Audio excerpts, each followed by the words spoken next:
Good morning, सलाम, नमस्ते, सत श्री अकाल।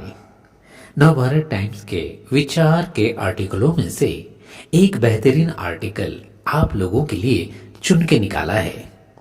उसका शीर्षक है कैसे मिले अमृत। जी हाँ, अमृत के बारे में आपने अक्सर सुना है, जिसे अमृत मिल जाए वो अमर हो जाए। पर यहाँ पे बात कुछ और है। तो चलिए कहानी की शुरुआत करते हैं एक गुरु शिष्य से लेकर। जीवन में हमें माता पिता एक गुरु के रूप में हैं और हम उनके शिष्य हैं। विद्यालय में हमें गुरु मिलते हैं। कहीं भी देखें तो कोई ना कोई गुरु किसी न किसी रूप में मिलते हैं, जिसे कहते हैं ना जाने किस रूप में नारायण मिल जाए या खुदा मिल जाए, वाही गुरु मिल जाए या जीसस मिल जाए। खैर, ये गुरु सुबोध बहुत बड़े विद्वान थे, तो जाहिर सी बात है उनके बहुत से शिष्य थे। उसमें से एक ये शिष्य था जिसका नाम था अबुध। तो यहाँ पे बुद्ध बुद्ध दोनों हैं। गुरु जी के नाम के साथ सुबुध है और शिष्य के नाम के साथ आ है, अबुध। वह अपने गुरु के प्रति बड़ी श्रद्धा रखता था। गुरु की सेवा में वह दिन रात नहीं देखता। गुरु की सेवा के जरिए वह अमृत हासिल करना चाहता था। उसे लगता था कि गुरु ही सेवा से खुश होकर उसे अमृत तक पहुंचा सकते हैं। शिष्य अबुध बार बार गुरु से अमृत की चर्चा करता, लेकिन गुरु हर बार उसकी बात को चतुराई से टाल देते। अपनी बात समझाने के लिए गुरु सुबुध को उचित अवसर की तलाश थी। अब यहां पे शिष्य अधीर हो गया, यानी कि अबुध सब्र खो गया। वो अपने गुरु को छोड़ अकेला ही अमृत की खोज में निकल पड़ा। वह कई जगहों पर गया, अनेक साधु संतों से मिला, नदियों, पर्वतों, कंदराहों, वनों, बाग बगीचों, मंदिरों की खाक तक छानी। मस्जिद भी गया, गुरुद्वारे गया, सब जगह गया, कोई जगह नहीं छोड़ी। लेकिन अबुध को अमृत कहीं नहीं मिला। अब वो थक चुका था और बदन से टूट चुका था, निराश था। उसे लगा कि मेरे प्रश्नों का उत्तर कौन देगा। उसे अपने गुरु की याद आई, सुबोध गुरु जी के पास। तो वो धीरे धीरे सोचने लगा कि मेरी समस्या का हल मेरे गुरु जी ही दे सकते हैं। फिर वो वापस आया अपने गुरु से मिलने। खैर, गुरु तो गुरु ही होते हैं, शिष्य की गलतियों को माफ कर देते हैं। कई रोज की यात्रा करने के बाद वो गुरु जी के पास पहुंचा, क्योंकि पहले ही इतना दूर निकल चुका था कि उसे यात्रा करके वापस आना पड़ा। उसने कहा, गुरु जी, आप तो कहते थे कि इस दुनिया में अमृत है, लेकिन लाख खोजने के बाद भी अमर होने के लिए मुझे तो कहीं भी अमृत नहीं मिला।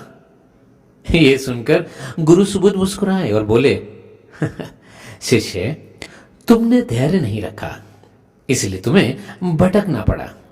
दुनिया में अमृत है और वो तुम्हारे मुख में ही है। ऐसी बात सुनते ही उसके चेहरे पे शिष्य के एक अजीब और एक खुशी और एक अद्भुत सा एहसास कि पता नहीं उसे क्या मिल गया और ये क्या है, क्या ये संभव है। फिर गुरु जी की अगली लाइन शुरू हुई, ये अमृत तो तुम्हारी वाणी में ही है। मीठी वाणी को ही अमृत कहते हैं, कड़वी वाणी को विष कहते हैं। जिसकी वाणी मीठी होगी वो पूजनीय और अमर हो जाएगा, और जिसकी वाणी कड़वी होगी वो तिरस्कृत होकर विस्मृत हो जाएगा। तात्पर्य यह है कि उसको धिक्कारा जाएगा और उसे कभी स्मृति में याद नहीं किया जाएगा। ऐसी परिस्थिति भी आ सकती है। खैर, इसमें जब वाणी के बारे में विषय में बताया गया कि यदि आपकी वाणी में मिठास है तो आपके मुख में अमृत है। जैसे ही ये बात गुरु जी के मुख से शिष्य के कानों में पड़ी, वो एकदम से सब कुछ, अपना अहंकार, अपना ज्ञान, अपना जो भी कुछ उसके मन में था, सब गुरु जी के चरणों में सरेंडर कर दिया, समर्पित कर दिया और चरणों में गिर गया और गिर के बोलने लगा, गुरुवर, मुझे जो अमृत चाहिए था वो आपने जो बताया वो मुझे मिल गया है। अब मुझे अमृत का सही अर्थ पता चल गया है।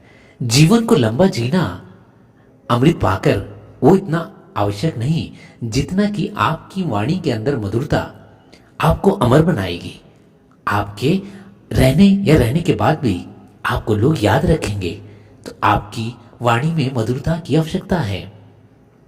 ठीक इसी प्रकार आपको अपना कर्म करते रहना चाहिए।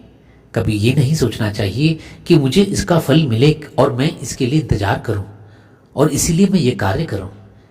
तो जिस प्रकार से यहाँ पे हम अगर कंक्लूजन निकालते हैं, इससे हमें यही पता चलता है कि हमारे हृदय की जो धड़कन है 24 घंटे बिना किसी फल की इच्छा के धड़कता रहता है। ईश्वर ने इस प्रकार से उसको बनाया है। वो संगीत की लय में अपनी धुन में बराबर एक ताल में बजता रहता है। ठीक इसी प्रकार से आपके मन में, आपकी वाणी में भी मधुरता बिना किसी फल की इच्छा के हमेशा वाणी में मिठास कंटिन्यू रखनी चाहिए कि आपकी वाणी आपको अमर बनाएगी, ना कि कोई अमृत पीने से आप अमर बनेंगे। आप मीठा बोलेंगे, मिठास में बोलेंगे, इसका प्रयास करेंगे तो आपका हृदय, जो आपका दिल धड़क रहा है, तो वो दिल भी बहुत खुश होगा। यदि आप कड़वाहट में बोलेंगे तो आपके शरीर से, आपके ब्रेन से, आपके मस्तिष्क से बहुत सारे विष, कड़वे विष शरीर में घुल जाएंगे और वो हृदय को परेशान कर सकते हैं। तो आपका प्रेम से बोलना आपके हृदय के लिए भी अच्छा है, आपके लिए भी अच्छा है और आप अमर बन जाते हैं। जितनी चाबी राम ने भरी, उसके आधार पे आप धरती पे अपनी वाणी से इसके बाद भी अमर रहते हैं। तो इसलिए मीठा बोलें, जब तक संभव हो प्रयास करते रहें, निरंतर प्रयास करें। यही है इस स्टोरी का निचोड़। कैसे मिले अमृत? तो यही कहेंगे, मन चंगा तो कटौती में गंगा। यदि आपका मन चंगा है तो अमृत आपके पास ही है। आपकी वाणी में मिठास लेके आइए। धन्यवाद।